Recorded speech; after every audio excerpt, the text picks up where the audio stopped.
얼마 전에 창릉천으로 가는 산책길을 걷고 있는데 대여섯 명 정도 되는 아주머니들이 정자 같은 곳에 앉아서 찬송가를 부르고 있었습니다.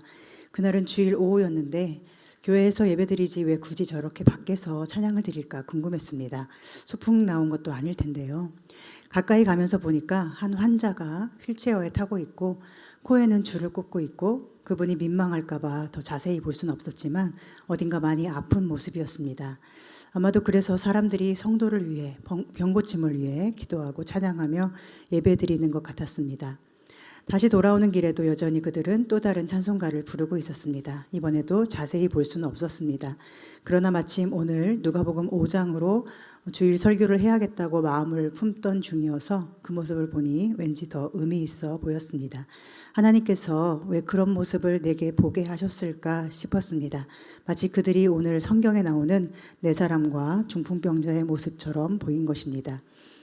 어떤 병인지 모르지만 하나님께서 그들의 기도를 들으시고 응답하시면 좋겠다는 생각을 합니다. 아프고 힘들 때, 혼자 힘으로 움직일 수 없을 때, 살 소망이 끊어질 때 누군가 곁에 와서 믿음으로 함께 기도하며 예수님께 가도록 도와주는 것은 얼마나 큰 위로가 되는 일입니까? 또한 그 위로를 함께 주고받는 공동체가 있다는 것이 얼마나 큰 축복인지 생각하게 됩니다. 돌아보면 작년 7월에 첫 수술을 할 때 제가 그런 기도의 힘을 많이 받았었습니다. 그래서 감사했고 그래서 회복도 빨랐는데 11월에 수술할 때는 전보다 기도해 주는 분이 별로 없어서인지 회복이 느린 것 같습니다. 물론 수술을 연달아 하고 또 방사선까지 하다 보니까 체력적으로 힘들었었겠지만 기도의 힘이 얼마나 큰지는 겪어본 사람만이 알 것입니다. 우리도 서로 생각하며 어려움 속에서도 함께 기도하고 사랑하는 공동체이기를 소망하고 축복합니다. 17절부터 보면 하루는 이라고 하는데 이것은 예수님께서 병자를 고치고 말씀을 전파하시고 귀신을 쫓아내는 등 공생의 사역을 평소처럼 하고 계시던 어느 날 하루를 의미합니다. 평범한 날입니다. 예수님께는 늘 사람들이 몰려다녔습니다. 예수님의 말씀도 좋았겠지만 그분의 치유 사역과 귀신을 쫓아내는 사역 때문에 삶의 문제가 해결되는 기쁨으로 사람들은 예수님을 따라 몰려다닌 것 같습니다. 요즘도 사람들은 좋다 하는 것에 우르르 몰려다니지 않습니까? 그런데 예수님 당시에는 예수님께 우르르 몰려다녔다면 요즘은 아이폰 17 구매하려고 몇 시간씩 줄 서서 몰려다니고 유명한 연예인 팬사인회 하면 몰려다니고 어디 즐거운 놀거리 있다고 하면 몰려다닙니다. 그래서 주말은 늘 차가 막히고 유명한 공연 티켓들은 매진되어 구할 수도 없습니다. 오늘 우리의 관심사가 어디 있는지 명확히 보여줍니다. 우리 관심사는 어디에 있습니까? 여러분은 지금 예배드리려 말씀을 들으며 앉아 계십니다. 그런데 지금 여러분의 마음은 어디에 있습니까?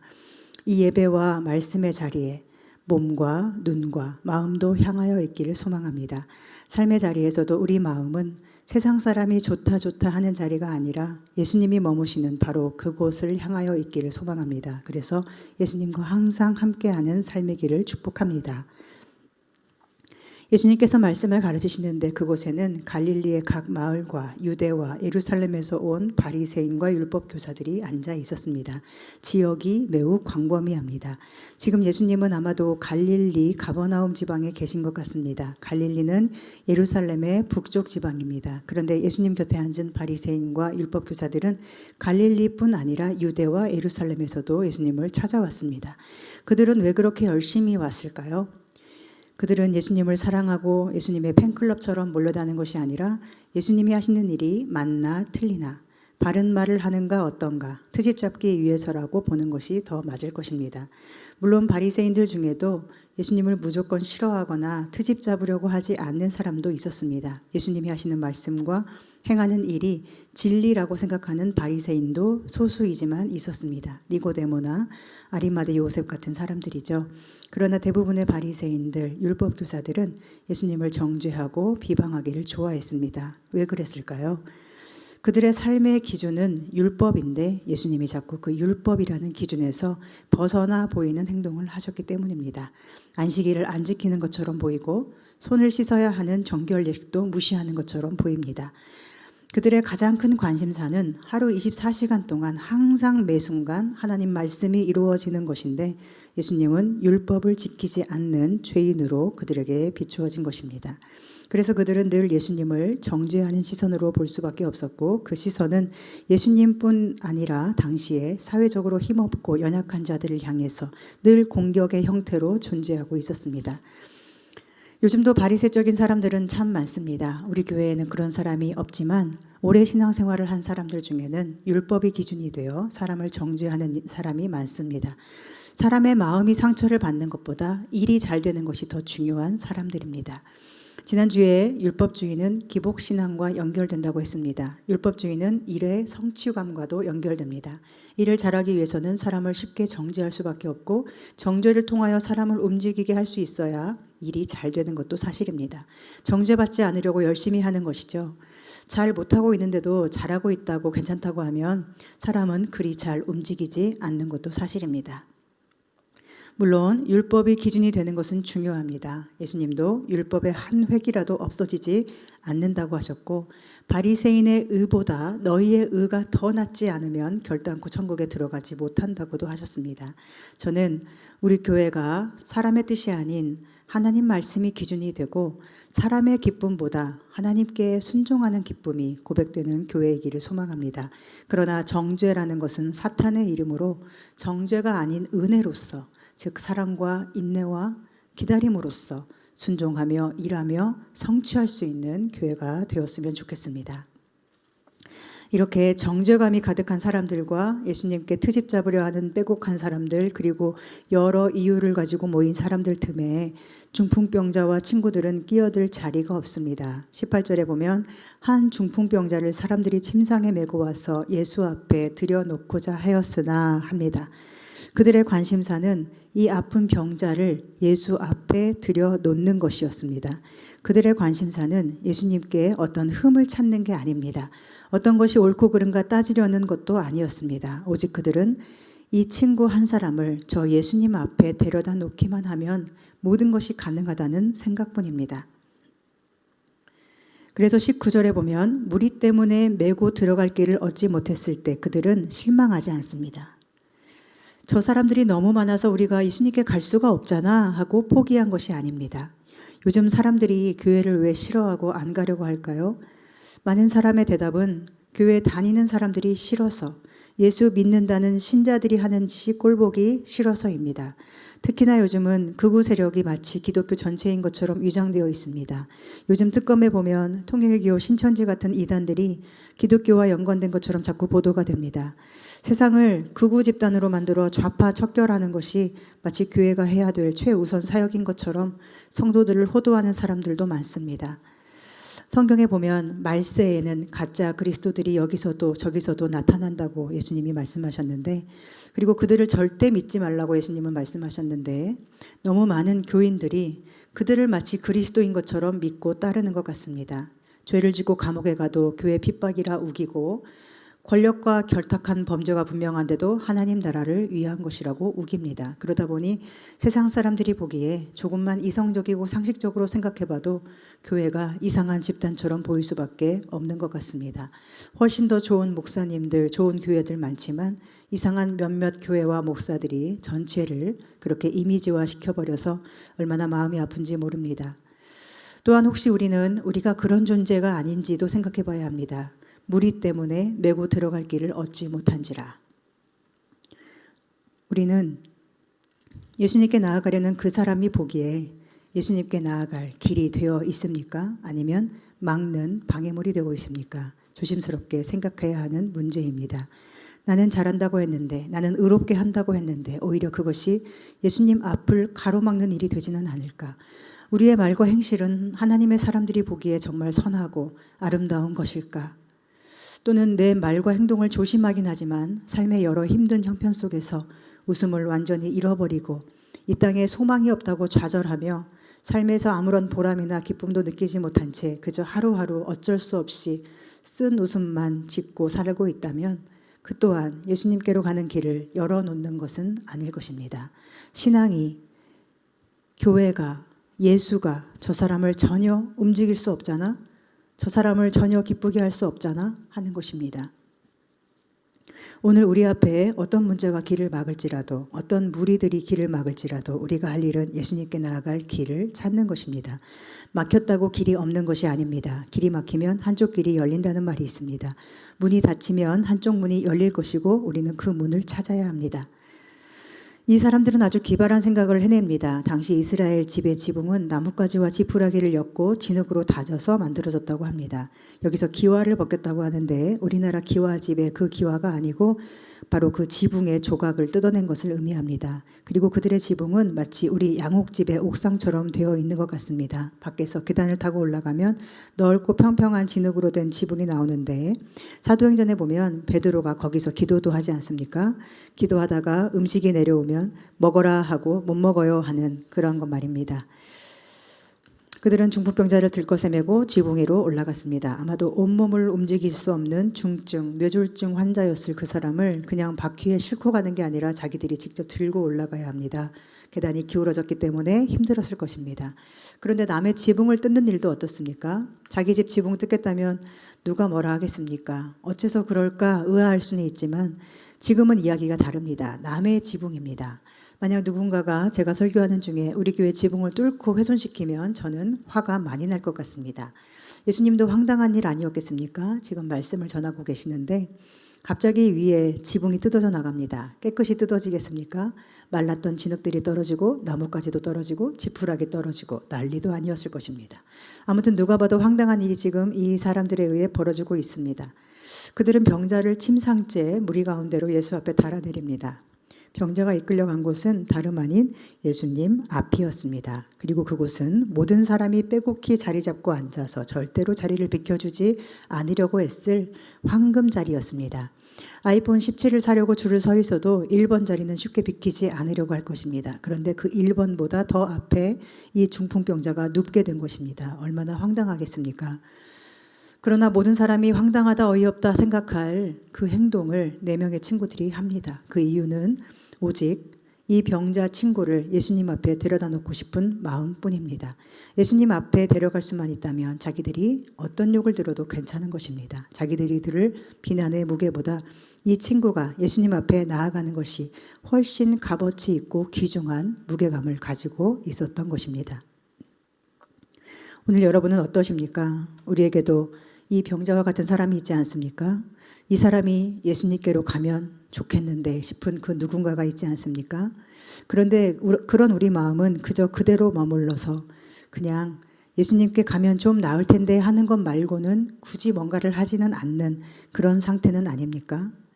또한 우리 교회를 위해서 뭔가를 하면 좋겠는데 싶을 때 그런데 그 일을 나는 별로 좀 안 하고 싶고 나는 내 일 하기도 바쁘고 벅차니 누군가 좀 대신해주면 나도 보면서 그냥 좋아할 것만 같은 그런 상태 말입니다. 우리는 이 친구들을 통해 우리의 믿음을 돌아보아야 합니다.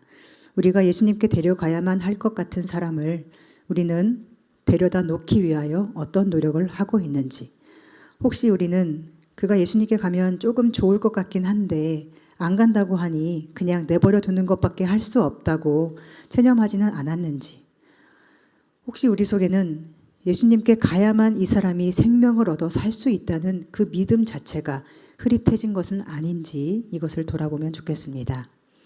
여러분은 예수님께 가는 게 좋으십니까? 여러분이 예수님께 가는 것만이 살 길이라고 믿으십니까? 예수님 곁에 가까이 갈 때만 생명이 있음을 아십니까? 예수님께 가까이 가는 것, 그것만이 여러분에게 가장 큰 기쁨입니까? 이 4사람의 친구들은 중풍병자를 어떻게든 예수님께 옮겨다 놓고 싶었는데 그 이유는 예수님께 데려다 놓으면 뭐 조금 나아질지도 몰라 이런 마음이 아니라 예수님께 데려다 놓기만 하면 반드시 이 친구가 살 것이다 라는 분명한 기대와 절박함이 있었던 것입니다. 이것이 바로 그들의 믿음이었습니다. 20절에 예수께서 그들의 믿음을 보시고 이르시되 하시는데 여기서 예수님 보신 그들의 믿음이란 무엇입니까? 믿음은 예수님 영접합니다, 믿습니다 라고 고백하는 것입니까? 그렇다면 이 사람들은 언제 믿음을 고백했습니까? 고백은 없습니다. 그러나 모든 것을 아시는 예수님께서 그들의 침상을 달아내리는 그 행동을 보시며 그 절박함이 가득한 기대감을 믿음으로 보신 것입니다. 예수님은 하실 수 있어. 내 친구가 예수님만 만나면 모든 문제가 해결될 거야. 이러한 절박함이 가득한 기대감으로 우리도 예수님께 나아가야 하겠습니다. 믿어보니까 예수 믿어도 별거 없던데, 예수님 곁에 가까이 갈수록 힘만 들던데, 헌신하라 하고 봉사하라 하고 손해보라 하고 참으라고 하고 사랑하라 하고 용서하라 하고 기뻐하라 하고 삶의 기적 같은 일은 하나도 없이 늘 손해볼 일만 하라고 하던데 별로 좋은 것 없던데, 이런 얄팍하고 거짓된 믿음이 바로 예수님께 가는 길을 가로막는 무리들의 상태였을지 모릅니다. 곁에 가까이는 있으면서도 예수님을 별로 기대하지 않는 것 말입니다. 신앙생활을 수십 년 했으면서도 연수가 더해갈수록 오히려 예수님을 그저 그런 스승이나 선지자 정도로만 여기는 것 말입니다. 예수님께로 가면 내 모든 문제가 해결된다는 것을 아는 영적 지혜가 없어서 그냥 눈에 보이는 것을 주지 않는 예수님은 내 삶에도, 내 친구의 삶에도, 내 사랑하는 가족의 삶에도 그다지 유용하지 않다고 여기는 그런 가짜 믿음 말입니다. 오늘 여러분의 믿음은 어떤 상태입니까? 믿음은 어떤 상황에도 절박하게 예수님을 구하는 것입니다. 점잖게 여유 부리면서 예수 믿어요 하는 것이 믿음이 아니고, 너무도 절박하게 낮이나 밤이나 슬플 때나 기쁠 때나 예수님만을 찾는 것이 믿음입니다. 예수님만이 나의 구원임을 고백하는 것입니다.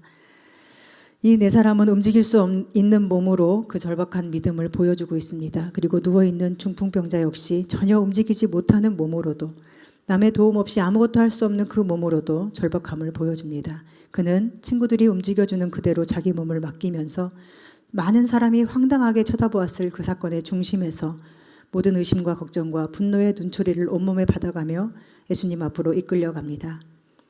그때 예수님은 그들 모두의 그 믿음을 보십니다. 그리고 중풍병자에게 선포하십니다. 이 사람아, 내 죄사함을 받았느니라. 그들이 원한 것은 무엇이었나요? 죄사함인가요? 병고침이었을까요? 물론 표면적으로는 병고침이었을 것입니다. 그러면 여기서 궁금한 게 생깁니다. 예수님은 왜 그에게 가장 먼저 죄사함의 은혜를 선포하셨을까요? 병을 먼저 고쳐주실 수도 있지 않았습니까? 많은 성경에서 병과 죄를 연결시킵니다. 성경의 여러 부분에서 의인은 여호와께서 인정하시고 번성하고 강건하되 악인은 망하고 벌받는 것이 성경의 가르침입니다. 마치 영혼의 상태와 육신의 문제, 경제적인 문제가 함께 연결되어 있는 것처럼 말입니다. 그런데 예수님은 병과 죄를 분리시켜 말씀하시는 일이 많았습니다. 가난과 죄를 분리시키시기도 했습니다. 가난하고 병들면 죄인이어서 그렇다는 당신의 핵심 가치를 예수님은 거부하시고 가난과 질병에 허덕이는 그 사람이 천국을 소유한다고 하시기도 했습니다. 그런데 여기서는 예수님도 마치 죄 때문에 병이 생긴 것처럼 말씀하시는 것처럼 보입니다. 내 죄사함을 받으면 내 병도 고쳐진다, 이런 식으로요. 물론 모든 병이 죄에서 오는 것은 맞는 말입니다. 그런데 틀린 것이 있습니다. 모든 병은 인류의 죄로 인하여 온 것이 맞지만 어떤 사람의 병이 그 사람의 죄 때문인 것은 아닙니다. 죄가 쌓이고 쌓인 이 세상 속에서 사람은 연약하여 상처가 나고 병들기도 하는 것입니다. 늘 학대받고 폭력 속에 산 사람은 병이 들게 돼 있습니다. 그것은 때린 사람의 죄이지 맞은 사람의 죄는 아닐 것입니다. 그러나 죄 때문에 병이 그 사람에게 들어온 것은 맞습니다. 다만 그 사람의 죄만은 아닐 수 있다는 것이 바른 해석일 것입니다. 여기서도 예수님께서 죄사함을 받았느니라 하신 후에 병을 고쳐주시는데, 그것만 봐도 이 사람의 병과 죄가 어느 정도는 분리됨을 알 수 있습니다. 20절에서 죄사함을 받았느니라 선포하신 후에 24절에서 추가로 병을 고쳐주시는 말씀을 선포하시니 말입니다. 죄 때문에 병이 든 것이라고 연결되어 있다면 죄사함을 받았느니라 할 때 이미 병이 고쳐져야 되지 않았겠습니까? 어떻습니까? 우리의 죄에 대한 생각이 바르기를 기도합니다. 경제적인 문제, 건강과 육신의 어떤 문제에 대해서 그 사람이 죄를 지어서 벌을 받은 거야 라는 식의 해석은 늘 사람을 정죄하는 사탄의 강력한 무기입니다. 욥이 질병과 가난 속에 허덕일 때 사탄이 욥을 그렇게 무너뜨리려 한 것을 우리는 기억해야 합니다. 누구보다 의로웠고 정직했고 하나님을 경외하던 욥이지만 그는 가난했고 몸이 아팠습니다. 그가 아프고 가난해진 것은 남보다 더 많은 죄를 지어서가 아니라 사탄이 욥을 죄인으로 몰아세우려고 욥에게서 모든 것을 빼앗아 갔던 것입니다. 삶의 비극적인 일들이 죄와 상관이 없다는 것은 어디서 가장 명백히 드러날까요? 예수님께서 십자가의 죽으심으로, 죄가 전혀 없는 예수님이 극악무도한 죄인들이 죽는 십자가에 강도 취급을 받으며 함께 죽는 저주를 당하시지 않았습니까? 그렇다면 예수님은 왜 여기서 죄사함을 말씀하셨을까요? 21절에 보면 서기관과 바리새인들이 속으로 이렇게 생각합니다. 이 신성 모독하는 자가 누구냐? 오직 하나님 외에 누가 능히 죄를 사하겠느냐? 예수님은 그들의 생각을 아시고 너희 마음에 무슨 생각을 하느냐? 내 죄사함을 받았느니라 하는 말과 일어나 걸어가라 하는 말이 어느 것이 쉽겠느냐 하십니다. 이 질문의 의도는 무엇입니까? 뭐가 더 쉽다는 것입니까? 물론 둘 다 우리에게는 어렵습니다. 우리는 죄사할 권세도 없고 병을 고칠 능력도 없습니다. 지금 당장 뇌졸중으로 쓰러진다면 그 사람을 일으킬 능력이 우리에게 있습니까? 저는 예수님이 아니어서 그런 능력이 없습니다. 저의 몸에 있는 병 하나도 제 마음대로 고칠 능력이 저에게는 없습니다.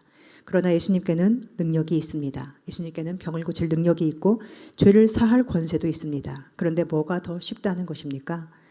우리가 보기에는 죄사함의 권세가 더 작아 보입니다. 병고침의 권세가 더 커 보입니다. 왜냐하면 병고침을 받고 일어나 걸어가는 것은 눈에 잘 보이고 우리 육신에 속한 것이라면 죄사함의 권세는 죄를 용서받았다는 것이 눈에 증거로 보이지도 않고 우리 영혼의 문제이기 때문입니다. 잘 알 수 없는 영역이라는 것입니다. 그래서 우리는 죄사함의 문제를 그리 중요하지 않게 생각하고 삽니다.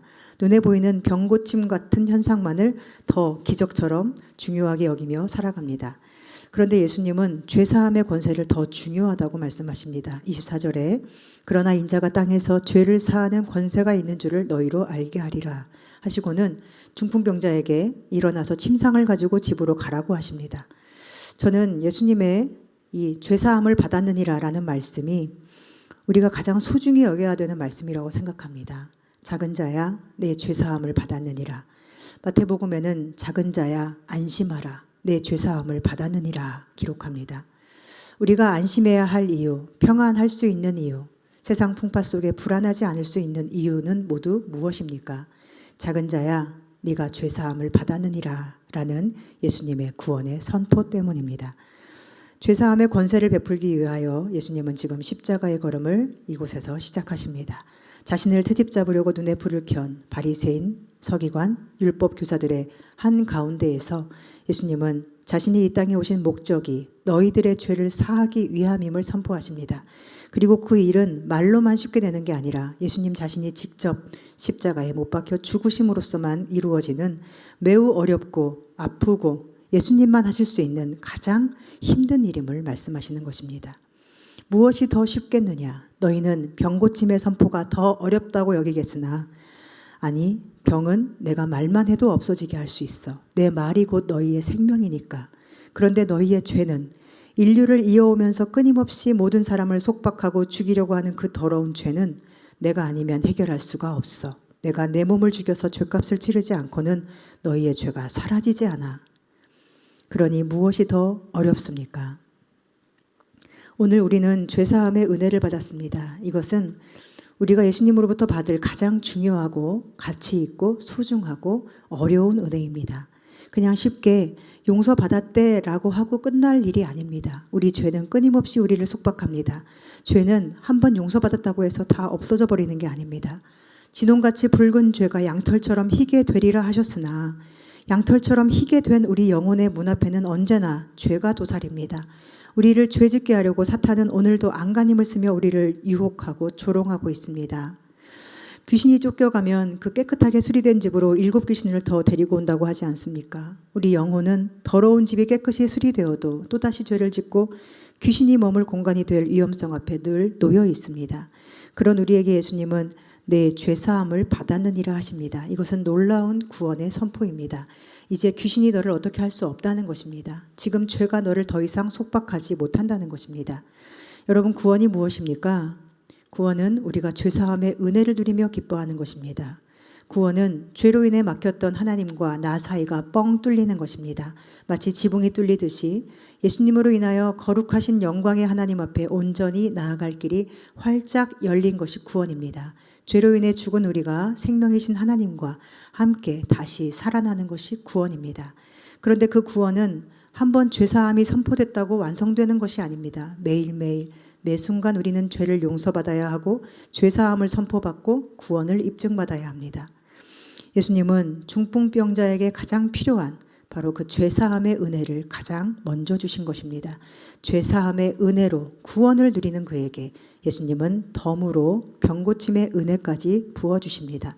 모든 사람이 그 일로 놀라고 두려워하며 하나님께 영광을 돌렸다고 성경은 기록합니다. 그러나 우리가 정말로 놀라워해야 할 일은 우리 같은 죄인이 죄사함의 은총을 입고 오늘을 하나님과 함께 살아가고 있다는 그 십자가의 감격입니다. 그렇다면 오늘 우리에게 구원의 증거는 무엇입니까? 우리가 구원을 받으려면 믿음이 있어야죠. 그런데 그 믿음은 오늘 말씀을 통해 볼 때 어떤 믿음이죠? 예수님만이 나의 모든 것을 해결하신다라는 절박함과 기대감에 가득한 믿음입니다. 또한 그 믿음은 내 영혼의 죄를 사하는 권세가 있으신 예수님을 온 맘 다해 사랑하여 가까이 가고자 하는 믿음입니다. 예수님은 믿음이 무엇이고 구원이 무엇인지를 가르쳐 주시고자 중풍병자에게 죄사함을 선포하신 것이 아닐까요? 정말로 사람이 관심을 가져야 할 것은 육신적, 경제적 문제만이 아니라 영적인 문제, 영혼의 문제라는 것을 말씀하신 것이 아닐까요? 그러나 오늘 우리는 어떻습니까? 우리의 관심은 오늘 영혼에 있습니까? 육신에 있습니까? 우리는 정말로 육신의 일보다 영혼의 문제를 더 긴급하고 무겁고 절박한 문제로 여기며 살고 있습니까? 요한복음 3장 16절은 아주 유명한 복음의 말씀입니다. 하나님이 세상을 이처럼 사랑하사 독생자를 주셨으니 이는 그를 믿는 자마다 멸망하지 않고 영생을 얻게 하려 하심이라. 믿으면 멸망하지 않는다 하십니다. 영생을 준다고 영혼을 건강하게 영원히 살게 하신다 하십니다. 그런데 사람들은 영혼의 문제에 별로 관심이 없습니다. 오직 육신의 문제에만 급급하며 그것만 중요하게 여깁니다. 그래서 운동하고 성형수술하고 피부관리하고 두피관리하고 또 가끔 가다가 마음의 문제에 관심을 가지는 사람도 있습니다. 정신관리를 위해서 심리학이나 인문학의 중요성을 생각하며 책으로 배부르려고 하는 사람들도 있습니다. 그런데 영혼의 문제는 어떻습니까? 심지어 교회와 목사들조차도 영혼의 문제보다는 육신적, 경제적, 정신적 문제에 더 빠져드는 경우가 많습니다. 그래서 교회가 영혼의 쉴 곳이라는 존재 가치를 잃어버리고 누가 더 옳고 그른지, 누가 더 부자이고 성공했는지, 어떤 교회가 더 편하고 좋은 프로그램을 가지고 있는지, 어떤 것이 내 마음을 더 편하게 해주는지 그런 것으로만 비교하는 일이 빈번합니다. 예수님은 우리 죄를 사하기 위하여 십자가로 가셨습니다. 하나님과 우리 사이에 막힌 담을 허물기 위하여 예수님은 십자가의 길을 가십니다. 본문의 중풍병자와 친구들도 예수님께 데려다 놓고자 하여 어떻게든 그 길을 갑니다. 막는 무리들 수없이 많아도 욕을 먹어도 어떻게든 예수님께로 가고자 하니까 길이 보이고 결국 그 길을 갈 수 있었습니다. 예수님도 우리에게 오시려고 모든 죄의 어둠을 뚫고 우리를 위하여 십자가로 가셨습니다. 우리의 길이 되시기 위해서 십자가에 죽으셨습니다. 우리 영혼의 문제를 해결하고자 십자가를 지셨습니다. 무언가 방해하는 것 때문에 하나님께 더 가까이 가지 못하게 막혀있는 우리의 모든 길을 예수님께서 그렇게 열어주신 것입니다. 그렇다면 우리는 어떻게 해야 합니까? 우리는 우리의 관심을 영혼에 둘 줄 알아야 합니다. 영혼의 문제를 더 귀중하고 긴급하고 절박한 문제로 볼 수 있어야 합니다. 내 영혼이 잘됨 같이 내가 범사에 잘되고 강건하기를 내가 간구하노라. 요한 3서에 나오는 요한의 축복의 말씀입니다.